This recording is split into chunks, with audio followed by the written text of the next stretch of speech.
नमस्कार। आज हम एक बहुत ही अहम और संवेदनशील मुद्दे पर बात करने वाले हैं। शिया और सुन्नी समुदायों के बीच का जो विभाजन है। हाँ, बिल्कुल। और हम कोशिश करेंगे कि जो हमारे पास स्रोत हैं, उनकी मदद से इसकी जड़ों को और आज ये कहाँ खड़ा है, इसे समझें। सही। तो चलिए शुरू करते हैं।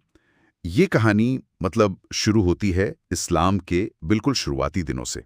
7वीं सदी की बात है। हाँ, पैगंबर मोहम्मद के इंतकाल के ठीक बाद। बिल्कुल। और सबसे बड़ा सवाल जो तब खड़ा हुआ वो था कि उनका उत्तराधिकारी कौन होगा, लीडर कौन बनेगा। यहीं से असल में दो अलग-अलग रास्ते निकले। अच्छा। हाँ, एक तरफ वो लोग थे जिन्हें हम आज सुन्नी कहते हैं। उनका मानना था कि लीडर यानी खलीफा का चुनाव समुदाय को करना चाहिए। और उन्होंने पैगंबर साहब के बहुत करीबी साथी अबू बकर को अपना पहला खलीफा चुना। ठीक है। और दूसरा नजरिया? दूसरा नजरिया शिया समुदाय का था।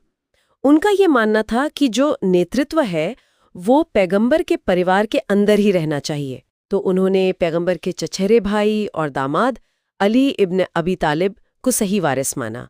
ये एक बहुत ही बुनियादी फर्क था। हाँ, सिर्फ ये नहीं कि कौन लीडर बने, बल्कि लीडरशिप आए कहाँ से, इस पर ही मतभेद था। बिल्कुल।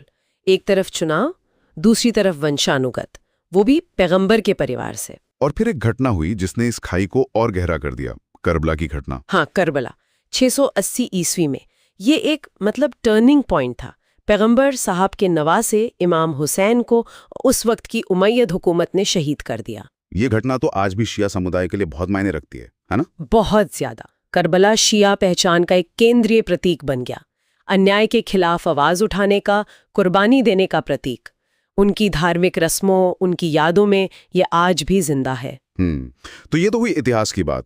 अब जरा आज की दुनिया में देखें, हमारे स्रोत क्या बताते हैं? आज ये विभाजन हमें कहाँ-कहाँ दिखता है? देखिए, आज अगर हम दुनिया भर में देखें तो आंकड़े बताते हैं कि लगभग 85 से 90% मुसलमान सुन्नी हैं। अच्छा, ज्यादातर? हाँ, और करीब 10 से 15% शिया हैं। तो ये संख्या का फर्क भी है और कुछ धार्मिक मान्यताओं और प्रैक्टिस में भी अंतर है। जैसे हमने नेतृत्व की बात की, वो तो है ही। फिर कुछ धार्मिक स्थल हैं, जैसे सुन्नियों के लिए मक्का और मदीना सबसे पवित्र हैं। हाँ।